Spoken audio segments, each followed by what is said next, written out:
सो hey guys, कैसे हो आप सभी लोग। Welcome back to my channel एजी अनाई मांगा। तो गाइस, आज मैं एक्सप्लेन करने जा रहा हूँ बुक ऑफ एस्पर का एपिसोड नंबर 572 को, जो कि काफी ज्यादा अमेजिंग होने वाला है। इसलिए पहले ही वीडियो को लाइक शेयर कमेंट सब कुछ कर डालना। एंड बाकी जिन लोगों ने भी अभी तक इसका पिछला एपिसोड नहीं देखा है, तो मैंने उस एपिसोड का लिंक इस वीडियो के नीचे डिस्क्रिप्शन में दे दिया है। आप लोग जा करके पहले उस एपिसोड को देख लीजिए। बाकी तो जिन लोगों ने ऑलरेडी देख रखा है, तो उनके लिए शुरू करते हैं हमारा आज का ये वाला एपिसोड। तो अब इस एपिसोड की स्टार्टिंग में हमें ज़ूफेन को दिखाया जाता है, जो कि चिल्लाते हुए क्विलिंग और बाकी के सभी लोगों से कहता है कि तुम लोग अब कुछ ज्यादा ही कर रहे हो। क्या तुम्हें नहीं पता है कि एक इंसान को मारा तो जा सकता है, लेकिन उसे ह्यूमिलेटेड नहीं किया जा सकता। इससे तो अच्छा तुम लोग इसे मार करके इसे इसकी बॉडी से आजाद करा देते और फिर इसकी बची हुई एक और रिमेनिंग सोल के साथ में एक और राउंड खेलते। तो अब ये सब कहने के साथ ही ज़ूफेन इधर अपना किलिंग इंटेंट को भी रिलीज करने लगता है, जिसे देख करके तो यंग मास्टर रैनकॉन काफी ज्यादा घबरा जाता है। उसके सारे फेस की हवाइयां उड़ जाती हैं और फिर इधर क्विलिंग भी एकदम एक्साइटेड होते हुए कुई और की चेंगलोंग से कहता है कि ठीक है फिर भाइयों, अब क्यों ना इसे इसकी बॉडी से आजाद करा देते हैं और एक लास्ट बार पुश करके आखिरी बार अगला राउंड इसकी सोल के साथ में ट्राई करते हैं, जिसके बाद आज का हमारा काम पूरा हो जाएगा। इतना कहते हुए फिर वो लोग यंग मास्टर रैनकॉन्ग की ओर आगे बढ़ने लगते हैं। तो इधर यंग मास्टर रैनकॉन्ग तो उन्हें अपनी ओर आते हुए देखकर काफी ज्यादा घबराने लगता है और कांपते हुए पीछे की ओर हटने लगता है। लेकिन तभी अचानक से आसमान से उन लोगों के बीच में एक एग्जिट पोर्टल ओपन हो जाता है और फिर ऊपर आसमान से एक आवाज उन लोगों से कहती है कि ठीक है फिर बच्चों, इतना ही काफी है। 6 घंटे पूरे हो चुके हैं और आज का तुम्हारा ये खेल यहीं पे खत्म होता है। डीमन स्कैमिंग सेक्ट और हेवन थ्रिलिंग सेक्ट की ये टीम बैटल यहीं पे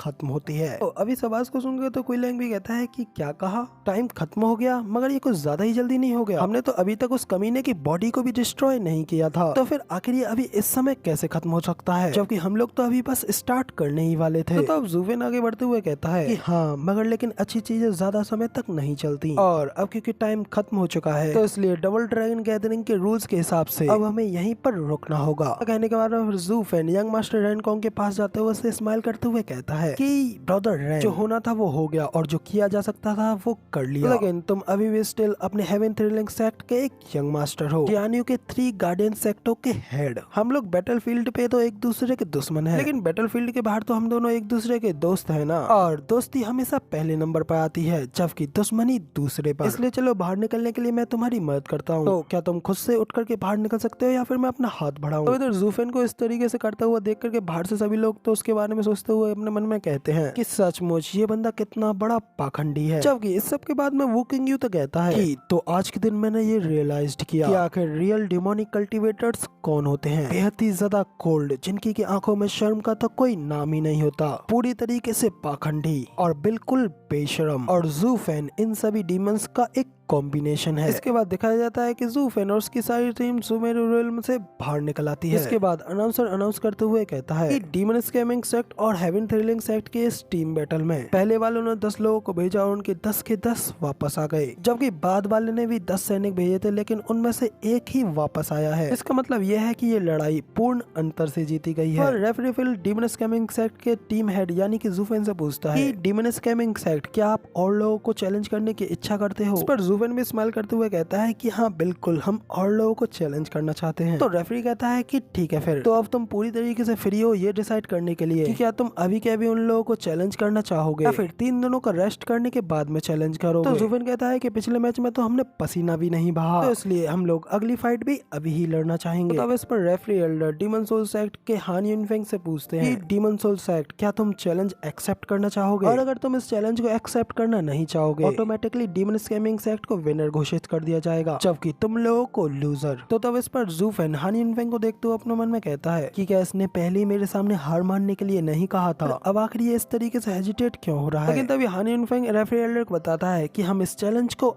एक्सेप्ट करते हैं। हालांकि सबसे अच्छी चॉइस तो यही है कि हम लोग फाइट ना करें, लेकिन इस सब से केवल हमारे लिए सिर्फ अफसोस ही रह जाएगा। फिर हान युनफेंग ज़ूफेन और उसकी सारी टीम से कहता है कि लेकिन एक पल के लिए भी तुम लोग ये मत सोचना कि तुम लोगों ने जिस तरीके से हेवन थ्रिलिंग सेक्ट को ह्यूमिलेट किया है, वैसे ही तुम लोग हमारे साथ भी कर पाओगे, क्योंकि हमारा डीमन सोल सेक्ट तो पूरी तरीके से बैटल डीमन से भरा पड़ा है। हम लोग इस तरीके से ह्यूमिलेट होने से अच्छा मरना पसंद करेंगे। इस पर क्विलिंग भी उन लोगों से चिल्लाते हुए कहता है कि हाँ, हम लोग भी तुम्हें अंदर देख लेंगे। लेकिन तब इस पर ज़ूफेन कुइलिंग को रोकते हुए कहता है और हान युनफेंग से कहता है बहुत अच्छे, मगर लेकिन अच्छा रहेगा कि तुम लोग पूरी तरीके से प्रिपेयर होकर के आओ, क्योंकि हम लोग ऐसे बिल्कुल भी नहीं है जो कि तुम लोगों के ऊपर इजी आएंगे। तो इस पे हान युनफेंग जूफेन से कहता है कि हाँ, मगर लेकिन हम लोगों को तुम्हारी दया की कोई जरूरत नहीं है। इस पर जूफेन भी हान युनफेंग की इतनी हिम्मत पर खुश होकर के स्माइल करता है और फिर जूफेन अपने लोगों से कहता है demon soul sect heaven thrilling sect की तरह बिल्कुल भी नहीं है, क्योंकि वो लोग हमारे डर के आगे बिल्कुल नहीं झुकेंगे, इसलिए हम लोग उनके साथ में कोई खिलवाड़ नहीं कर सकते, इसीलिए हम लोगों को उन्हें गंभीरता से लेना होगा। तो कुइलिंग उन्हें देखते हुए कहता है कि मगर लेकिन इनकी टीम में तो सिर्फ 2 ही इथेरियल स्टेज के एक्सपर्ट हैं, तो फिर आखिर हम लोगों को इन्हें इतना ज्यादा सीरियस लेने की क्या जरूरत है। तो इस पर जूफेन कहता है कि जरा उनकी आंखों में देखो और तुम्हें दिखेगा कि उन लोगों ने अपनी डेथ के साथ में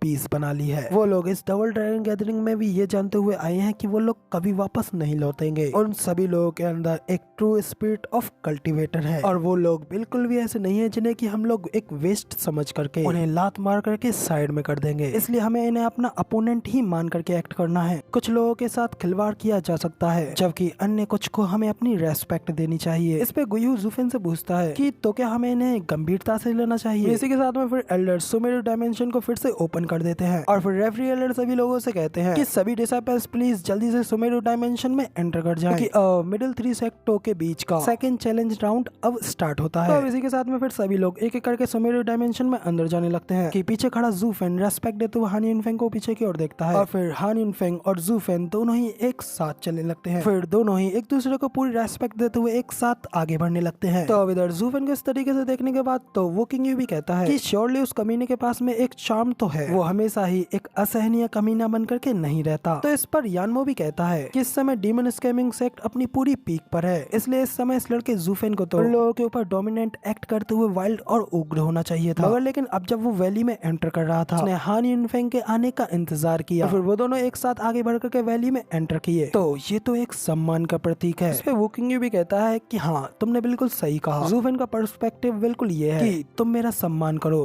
तो बदले में मैं भी तुम्हारा सम्मान करूंगा, लेकिन अगर तुम मेरा अपमान करोगे तो मैं तुम्हें उसका 1000 गुना चुकाने पे मजबूर करूंगा। और पिछली बैटल में हम लोगों ने सिर्फ और सिर्फ डीमन स्कैमिंग सेक्ट की क्रूरल्टी के ऊपर ही ध्यान दिया था, मगर हेवन थ्रिलिंग सेक्ट के एरोगेंस के ऊपर तो किसी ने ध्यान ही नहीं दिया था, इसलिए तो हम सभी लोगों ने डीमन स्कैमिंग सेक्ट को कमीना और बेशरम करार कर दिया और इसी वजह से तो डिमोनिक कल्टीवेटर्स ने अपना बुरा नाम कमाया है।